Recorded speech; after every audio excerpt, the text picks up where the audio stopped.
नमस्कार साथियों, स्वागत है आपका अपने चैनल नितेश पांडे में। सभी साथियों को नमस्कार। मैं अभिषेक आपका स्वागत करता हूं आपके अपने चैनल नितेश पांडे में। साथियों, डीएलएड फर्स्ट सेमेस्टर में अभी तक आपने 6 क्लासेस देखी हुई हैं। आज की इस वीडियो लेक्चर में मैं आपको भाज्य तथा अभाज्य संख्याओं का अर्थ, एलसीएम और एचसीएफ की अवधारणा, मतलब एलसीएम और एचसीएफ भी इस वीडियो में कवर कराया जाएगा।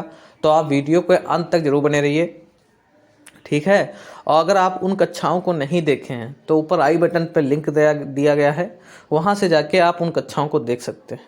अगर वीडियो अच्छी लगे तो आप वीडियो को लाइक कीजिए, अपने अन्य मित्रों तक ज़रूर शेयर कीजिए, अपने जो कॉलेज के ग्रुप्स हैं वहाँ तक वीडियो को ज़रूर पहुँचाइए और हमारे चैनल को सब्सक्राइब कीजिए, ठीक है। तो ये सब चीज़ें आप ज़रूर कीजिएगा।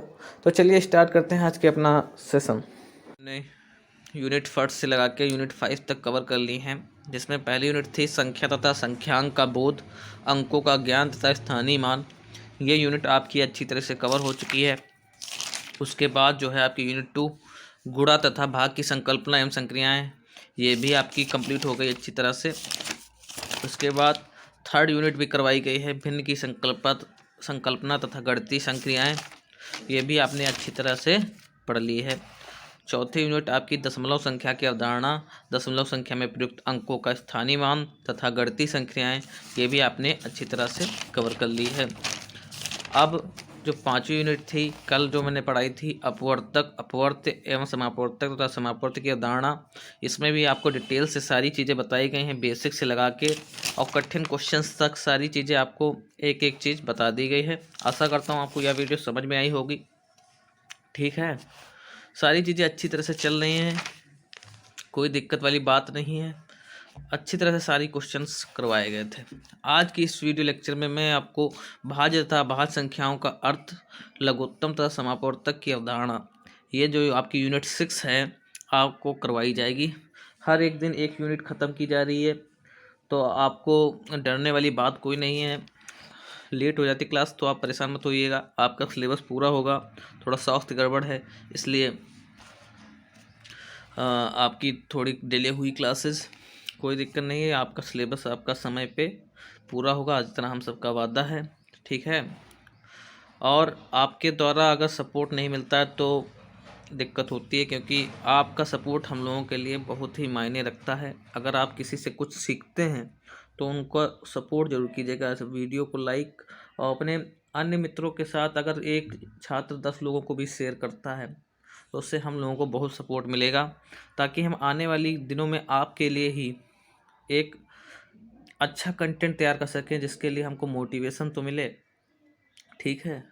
तो आपको अन्य मित्रों तक जितने हो सके अपने अन्य मित्रों तक ज़रूर शेयर कीजिए और बोलिए कि ये अच्छा चैनल है, आपका सपोर्ट, ये आपका चैनल है, तो आपको ही सपोर्ट करना है, इसको आगे आपको ही बढ़ाना है।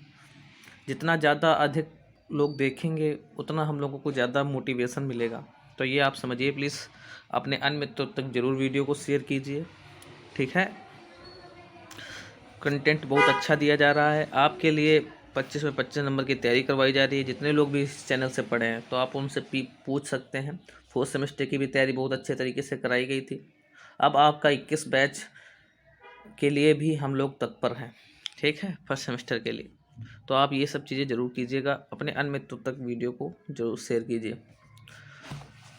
तो चलिए स्टार्ट करते हैं। भाज्य संख्याएं एवं अभाज्य संख्याएं क्या होती हैं, ये आपको बताना है। तो देखिए, वे संख्याएं जिनके केवल 2 भिन्न अपवर्तक, अपवर्तक क्या होता है मैंने आपको पिछली वीडियो में बता दिया, ठीक। एक तथा स्वयं व संख्या होते हैं, अभाज्य संख्या कहलाती हैं। अगर आप वीडियो नहीं देखे हैं तो ऊपर आई बटन पर लिंक लगा है, वहाँ से जाके आप उस वीडियोस को देख सकते हैं, ठीक। वे संख्या है जिनके केवल 2 भिन्न अपवर्तक, एक तथा स्वयं व संख्या होते हैं, अभाज्य संख्या कहलाती हैं। जैसे 3 क्या हो गया, इसके अपवर्तक कौन होते हैं, 1, 3। 5 क्या होता है, 1, 5। इसके 3 अपवर्तक, मतलब कितने से वो कट जाता है पूरा पूरा, ठीक। तो 3 जो है या तो 1 से ही पूरा कटेगा या तो 3 से। 5 जो है 1 से ही पूरा कटेगा, 5 से ही पूरा कटेगा, ठीक। तो इसके केवल 2 ही अपवर्तक हैं, जो जिनके केवल 2 अपवर्तक हों, जिनमें से एक तो बात स्वयं संख्या हो और दूसरा 1 हो, ठीक। तो वो क्या कहलाती हैं, अभाज्य संख्याएं कहलाती हैं। अब देखते हैं भाई भाज्य संख्या क्या क्या क्या कहलाती हैं। वे संख्याएं जिनके दो से अधिक भिन्न अपवर्तक होते हैं भाज्य संख्याएं कहलाती हैं। जैसे 4, अब देखिए 4 जो है 1 से भी कट जाएगा, 2 से भी कट जाएगा और 4 से भी कट जाएगा। ऐसे ही 9 1 से भी कट जाएगा, 3 से भी कट जाएगा और 9 से भी कट जाएगा। तो 4 और 9 क्या हो गए, भाज्य संख्याएं हो गई। ठीक, अब देख लेते हैं तीसरा पॉइंट। प्राकृतिक संख्या एक ना तो भाज्य है और ना अभाज्य। एक संख्या ऐसी है, ये आपके 1 नंबर में क्वेश्चंस आ जाता है बहुकल्पी में। प्राकृतिक संख्या एक ना तो भाज्य है और ना अभाज्य, एक ना ही भाज्य है और ना ही अभाज्य। ठीक, और दूसरी चीज सबसे छोटी, सॉरी यहाँ पे छोटी लिखा है, सबसे छोटी अभाज्य संख्या 2 है। कोई पूछे आपसे छोटी सबसे छोटी अभाज्य संख्या 2 है तो क्या हो जाएगा, सबसे छोटी अभाज्य संख्या क्या है, 2। इसको अभाज्य संख्या लिख दें या सम अभाज्य संख्या कह दें। सम अभाज्य मतलब एक दो ही ऐसी है संख्या जिसे सम अभाज्य संख्या कहते हैं। आपके पेपर में क्वेश्चन ये वाला जरूर आता है, या तो ये आ जाएगा सबसे छोटी सम अभाज्य संख्या कौन है, या पूछ देगा सम अभाज्य संख्याओं की संख्या है। ऑप्शन जानते हो क्या देता है, आपसे पूछे सम अभाज्य संख्याओं की संख्या है, क्वेश्चन हो गया सम अभाज्य संख्या, ऑप्शन है 1 2 3 4। ठीक, ऐसे देगा। सम अभाज्य की संख्या है, पूछ रहा है संख्या है, तो इसमें आप टिक कर देंगे 2 को और आपका क्वेश्चन गलत हो जाएगा। सम अभाज्य संख्या की संख्या कितनी है, 1 है। कैसे, 2 है केवल। सम अभाज्य संख्या किसे कहते हैं, 2। तो इसकी संख्या कितनी है, ये है कितना, ये 1 है केवल संख्या, कितना, 1। तो ऐसे क्वेश्चन आते हैं आपके पेपर में, आपको कंफ्यूज करने वाले। ठीक है, तो बोलते इसको 2 हैं। सबसे छोटी सम अभाज्य संख्या कितनी है, 2, अंकों में 2 है। अगर पूछे इसकी संख्या है कितनी, केवल 1 ही है, 2 को ही बोलते हैं केवल। तो ऐसे प्रश्न आपके पेपर में देखने को मिलते हैं। अब देख लेते हैं आगे सह अभाज्य संख्या किसे कहते हैं। 2 संख्याएं सह अभाज्य संख्याएं कहलाती हैं यदि उनमें एक के अतिरिक्त कोई अन्य उभयनिष्ठ अपवर्तक गुणनखंड ना हो। ठीक, मतलब एक के अतिरिक्त गुणनखंड ना हो। सम मतलब कि कॉमन, उभयनिष्ठ माने कॉमन। जैसे 2 के गुणनखंड हमने निकाले, 1 और 2 आए, गुणनखंड कह लें या अपवर्तक कह लें। 3 के गुणनखंड निकाले, 1 और 3 आए, तो इसमें कॉमन केवल 1 ही मिलेगा दोनों में, और कुछ नहीं मिलेगा। तो ऐसी संख्याएं 2 और 3 क्या हो गई, सहभाज्य संख्याएं हो गई। इसी प्रकार 4 और 9 देख लेते हैं। 4 के गुणनखंड निकालेंगे, 1 2 और 4 आएंगे, और 9 के गुणनखंड निकालेंगे तो 1 3 और 9 आएंगे। तो इसमें कॉमन क्या मिल रहा है, 1 ही केवल मिल रहा है और बाकी कुछ कॉमन नहीं मिल रहा है। तो 4 और 9 क्या हो जाएंगी, सहभाज्य संख्याएँ हो जाएंगी।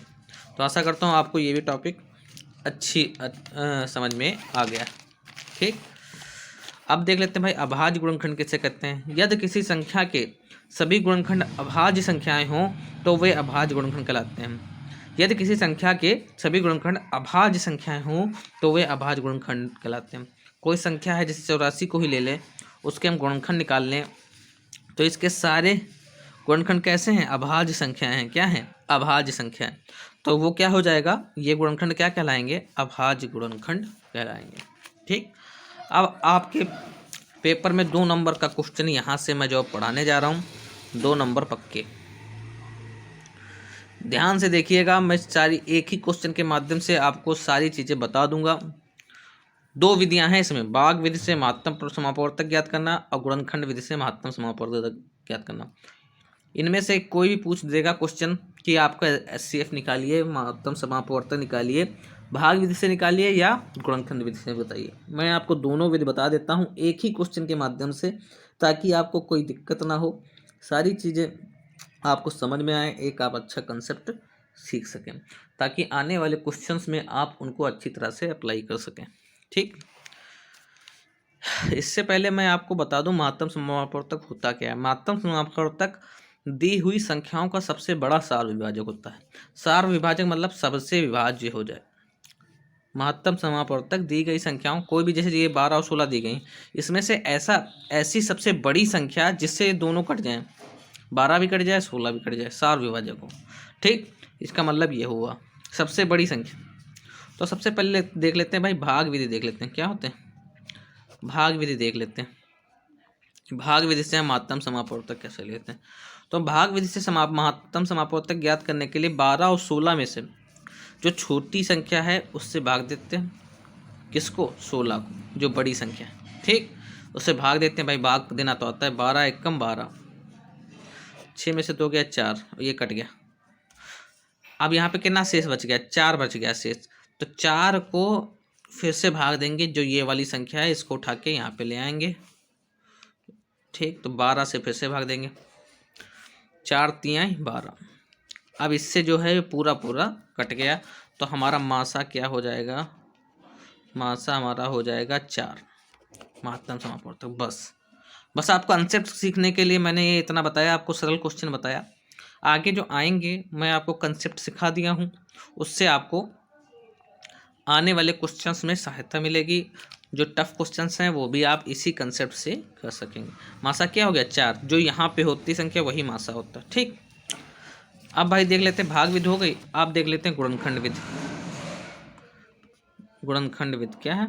गुणनखंड विधि कैसे, इसी क्वेश्चन को हम निकालेंगे। तो इसमें 12 और 16 के हम पहले गुणनखंड निकालेंगे। 12 के गुणनखंड निकालिए, 2 छक 12, 2 तियाई 6 और 3 एकम 3, यानी 12 को क्या लिखते हैं? 2 गुणे 2 गुणे 3। और 16 को क्या? 16 के गुणनखंड निकालिए, 2 8 16, 2 चक्कू 8, 2 दूनी 4, 2 एकम 2, यानी 2 गुणे 2 गुणे 2 गुणे 2। अब इसमें देखते हैं, ये एक कॉमन मिल गया, ये मिल गया, और कुछ कॉमन नहीं मिल रहा। मतलब कि दोनों में क्या बता रहा है? महत्तम समापवर्तक दी गई संख्याओं का सबसे बड़ा सार विभाजक होता है। तो इन दोनों में इतना ही कॉमन मिल रहा है, दी गई संख्याओं का सबसे बड़ा सार विभाजक क्या है? 2 गुणे 2। अतः मासा क्या हो जाएगा इसमें? 2 गुणे 2, यानी 4 इसका मासा हो जाएगा। ठीक, तो आपको दोनों विधि से मैंने बता दिया महत्तम समापवर्तक कैसे निकाला जाता है। ठीक, कंसेप्ट आप सीख गए हैं। अब आगे आने वाले जो मैं क्वेश्चंस कराऊंगा उसमें आप इसी विधि से, चाहे भाग विधि से कर लीजिए, चाहे गुणनखंड विधि से कर लीजिए, इससे आप क्वेश्चन आसानी से कर सकते हैं। अगला देख लेते हैं लघुत्तम समापवर्त किसे कहते हैं। तो इससे पहले जो 2-3 चीज़ें टॉपिक बोले गए हैं, नोट्स बोले गए हैं, वो आप समझ लीजिए। संख्याओं के समान अपवर्तों को उनका समापवर्त कहते हैं। समान अपवर्तियों को क्या कहते हैं? उनका समापवर्त कहते हैं। संख्याओं के समापवर्तों में से सबसे छोटा समापवर्त ही उनका लघुत्तम समापवर्त लासा कहलाता है। जो हम अपवर्त निकालते हैं, अपवर्त माने मल्टीपल, गुणज, कोई भी संख्या है उसका अपवर्त निकालते हैं, तो उसमें जो सबसे छोटा होगा समापवर्त, सबसे छोटा समापवर्त ही क्या कहलाता है? लघुत्तम समापवर्त होता है। संख्याओं का लासा उन संख्याओं में से प्रत्येक द्वारा पूर्णतः विभाज्य होता है। संख्याओं का लासा क्या होता है? उनसे प्रत्येक द्वारा पूर्णतः विभाज्य होता है। ठीक, तो आप सबसे पहले ये बस आप देख लीजिए। अब मैं जो आपके पेपर में आता है 2 नंबर का क्वेश्चन कि इनका कुल लासा निकालिए, तो मैंने पहले भाग विधि से बता देता हूँ इसको। भाग विधि से इसकी भी 2 विधियाँ हैं, 16 18 20 24। तो इसके लिए भाग विधि ऐसे निकाली जाती है, आप सबने पढ़ा होगा। 16 18 20 24, 2 से काटिए, 2 8 16, 2 9 18, 2 10 20, 2 कम 2 दूनी 4, फिर 2 से काटिए, 2 चक्कू 8 9, 2 पंचे 10, 2 छंग 12, फिर 2 से काटिए, 2 दूनी 4 9 5 3, फिर 2 से काटिए, 2 एक कम 2 9 5 3, फिर 3 से काटिए, 3 3 तिहाई 9 5 3 एक कम 3, फिर 3 से काटिए, 3 एक कम 3 5 1, फिर 5 से काटिए, 1 1 1 1। तो इसका एलसीएम क्या हो जाएगा? 2 गुणे 2 गुणे कितनी बार 2 हैं? 1 2 3 4 बार 2 हैं। ठीक, 3 कितनी बार है? 1 2 बार। और 5 कितनी बार है? 1 बार। इनका गुणा कर लीजिए, 2 दूनी 4 दूनी 8 दूनी 16, 16 गुणे 3 3 9 5 45, 16 गुणे 45, 3 3 9 5 45, 16 पंचे 80 का 0 यहाँ से लगा, 8 16 चक्कू 64, 64 6 70 2 72, 720 इसका जो है आपका एलसीएम आ जाएगा। ठीक, ये हो गई आपकी भाग विधि। ऐसे हम भाग विधि से एलसीएम निकालते हैं। ठीक, अब हम देख लेते हैं इसका गुणनखंड विधि क्या होती है। दूसरी चीज क्या हो गई? गुणनखंड विधि। गुणनखंड विधि, गुणनखंड विधि में क्या होता है, हम गुणनखंड निकालते हैं। सबसे पहले 16 का निकालेंगे, 16 का निकालेंगे, 18 का निकालेंगे, 20 का निकालेंगे और 24, जितने भी हैं सबका अलग अलग गुणनखंड निकालेंगे। तो आइए निकालते हैं। 16 का निकालते हैं पहले। 2 अठी 16, 2 चक्कू 8, 2 दूनी 4, 2 एकम 2, यानी इसका क्या आ गया, 2 गुणे 2 गुणे 2 गुणे 2। ठीक, फिर 18 का निकालते हैं। 2 9 18, 3 3 9, 3 एकम 3, यानी 2 गुणे 3 गुणे 3। ठीक, फिर 20 का निकालते हैं। 2 दहम 20, 2 पंचे 10 और 5 एकम 5, यानी 2 गुणे 2 गुणे 5, 2 गुणे 2 गुणे 5, ये 20 का हो गया। और ऐसे ही 24 का निकालते हैं। 2 12 दूनी 24, 2 छंग 12, 2 3 6, 2 एकम 2, 3 एकम 3, यानी 3 बार 2 1 बार 3, 3 2 गुणे 2 गुणे 2 गुणे 3।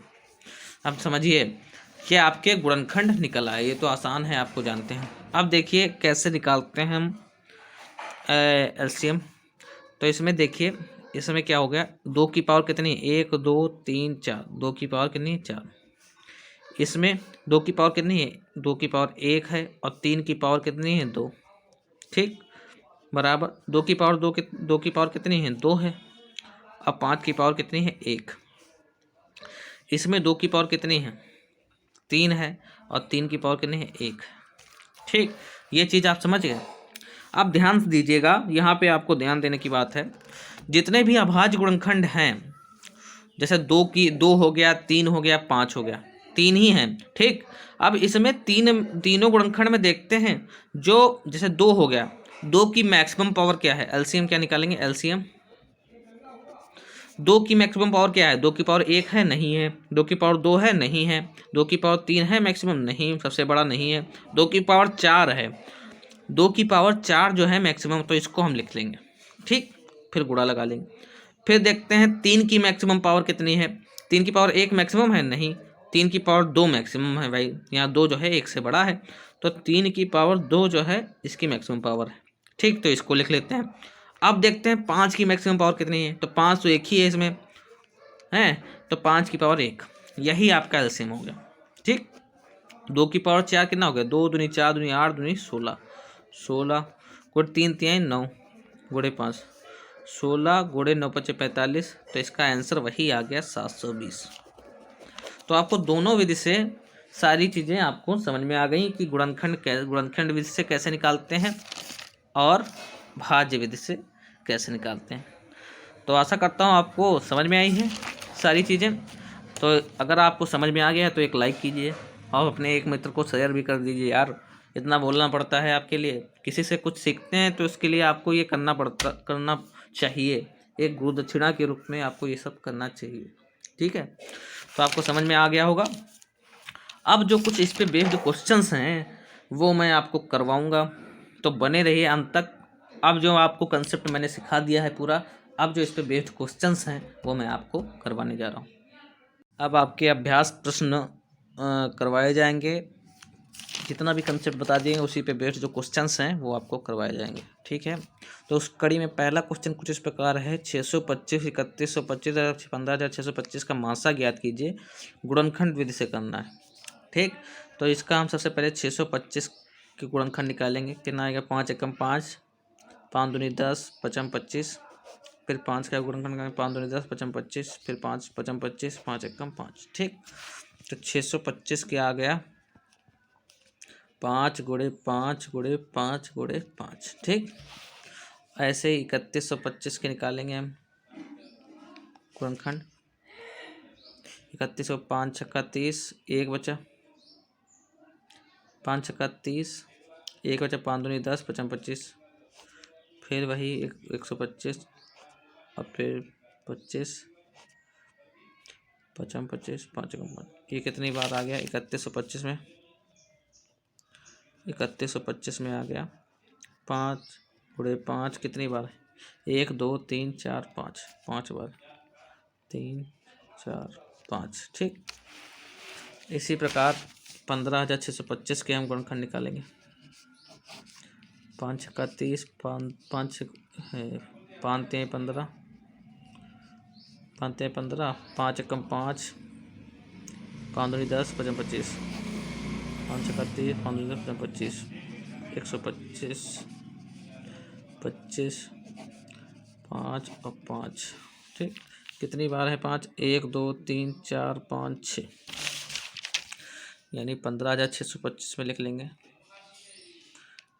1 2 3 4 5 6। ठीक, तो इसमें अब देखते हैं मासा निकालना है तो मैक्सिमम कितनी बार कौन चीज़ें सबसे ज़्यादा कॉमन है। तो ये कॉमन हो गया, एक ये कॉमन हो गया, एक ये कॉमन हो गया और एक ये कॉमन हो गया, मतलब और कोई चीज़ कॉमन नहीं मिल रही।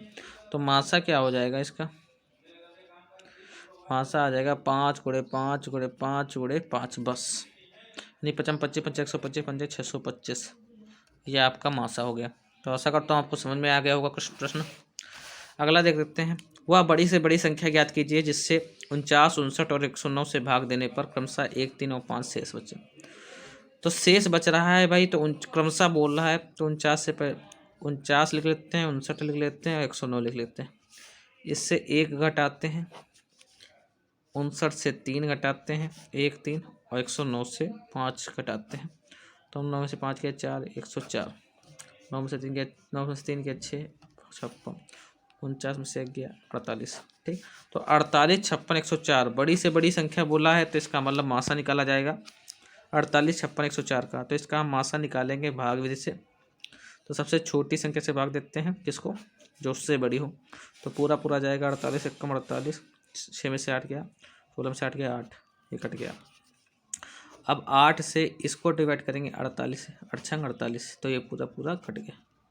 ठीक, अब ये 8 से तीसरी संख्या जो 104 है इसको डिवाइड करेंगे। ठीक, डिवाइड करेंगे 13 8 104, पूरा पूरा हम देखते हैं पूरा पूरा डिवाइड करना चाहिए, ये नहीं 8 एकम 8 लगा लें फिर वो। ठीक, ऐसा नहीं, पूरा पूरा 8 13 8 104। ठीक, तो इसमें मासा क्या हो गया आपका? 8 हो गया। तो वो बड़ी से बड़ी संख्या क्या हो जाएगी? 8 आंसर। ठीक, तो वह बड़ी से बड़ी संख्या कौन सी हो जाएगी? 8 हो जाएगी। जो 49, अब भाग करके भी आप देख लीजिए, 8 को 49 से भाग कर देंगे, 8 छंग 48, तो कितना? 1 शेष बचा। ऐसे ही 56 59 को करेंगे तो 3 शेष बचेगा, 109 से भाग करेंगे तो 5 शेष बचेगा। तो ये आपका चेकिंग हो गया, चेक कर लिया आपने। ठीक, तो ये आपका आंसर हो गया। ठीक, अगला क्वेश्चन देखते हैं। 16 44 तथा 64 का एलसीएम ज्ञात कीजिए। 16 44 तथा 64, तो इसका बहुत आसान है। 16 44 और 64 का भाग इससे हम कर लेते हैं। 2 8 16, 2 दूनी 4, 2 दूनी 4, 2 3 6, 2 दूनी 4, फिर 2 से काटते तो चक्कू 8, 11 दूनी 22, 16 दूनी 32, फिर 2 से काटते हैं, 2 दूनी 4 11, 2 8 16, फिर 2 से काटते हैं, 2 1 कम 2 11 चक्कू, फिर 2 से काटते हैं 1 11 2, फिर 2 से काटते हैं 1 11 1, फिर 2 से काट, फिर 11 से कटेगा 1 1 1। तो एलसीएम क्या आ जाएगा इसका? 2 कितनी बार है? 1 2 3 4 5 6, 2 की पावर 6 गुणे 11, तो 2 की पावर 6 मतलब 2 दूनी 4 दूनी 8 दूनी 16 दूनी 32 दूना 64, 64 गुणे 11, 11 चक्कू 44 का 4 हासिल का 4, 11 छक्का 66, 4 704 इसका आंसर हो जाएगा एलसीएम। ठीक, अगला प्रश्न देख सकते हैं। वह छोटी से छोटी संख्या ज्ञात कीजिए जिसमें 75 80 और 135 से भाग देने पर प्रत्येक दशा में 3 शेष बचे। प्रत्येक दशा में 3 शेष बचे, तो 75 में से 3 घटाएंगे 80, प्रत्येक दशा में 30 शेष बचे, इसमें तो हम 75 में से 3 घटाएंगे, 80 में से भी 3 घटाएंगे, 135 में से भी 3 घटा दें। तो ऐसा अगर आप सोच रहे हैं तो ये आपका गलत हो जाएगा। ठीक है, उसमें जो है इस वाले प्रश्न में जो बोलते हैं कि भाग देने पर 1 3 और 5 शेष बचे, तो जिसमें मासा निकालना होता है उसमें हम घटाते हैं। ठीक, और जिसमें एलसीएम निकालना होता है तो हम क्या करते हैं? 75 80 135 तीनों का हम पहले लासा निकालेंगे। 75 छोटी से छोटी बोला ना, लासा निकालेंगे। 75 80 135 से भाग देंगे, लासा निकालेंगे, 2 से काटेंगे। 75 40 135, फिर 2 से काटेंगे, 2 75 20 135, फिर 2 से काटेंगे। 75 10 135, फिर 2 से काटेंगे। 75 5 135, ठीक। अब 3 से काटेंगे। 3 दूनी 6, 1 बचा 3 5 15 5, 3 चक्कू 12, 1 बचा 3 5 15, फिर 3 से काटेंगे। 25 5 15 3 45, फिर 3 से काटेंगे। 25 5 3 55, अब 5 से काटेंगे। 5 25 1 1, फिर 5 से काटेंगे। 5 5, ठीक। तो एलसीएम कितना आ जाएगा? 2 दूनी 4 दूनी कितनी बार 2 हैं? 1 2 3 4, 4 बार 2 हैं, 2 की पावर 4 लिख लेते हैं। और 3 कितनी बार? 1 2 3, 3 की पावर 3 लिख लेते हैं। गुणे 5 कितनी बार? 1 2, तो 5 की पावर 2 लिख लेते हैं। तो एलसीएम कितना आ जाएगा? 2 की पावर 4, यानी 2 दूनी 4 दूनी 8 दूनी 16, 16 3 3 9 गुणे 25, 16 9 144 होता है, तो 144 गुणे 25, 25 चक्कू 100 का 0 हासिल लगा 10, 25 चक्कू 100 और 10 110 का 0 हासिल लगा 11, 25 कम 25 और 10 35 1 36, तो 3600 का एलसीएम आ गया। ये आंसर नहीं है, तो आपका आंसर होगा अब वह छोटी सी। तो अभी संख्या क्या हो जाएगी? वो अभी संख्या क्या हो जाएगी? 3600 प्लस कितना शेष बच रहा है?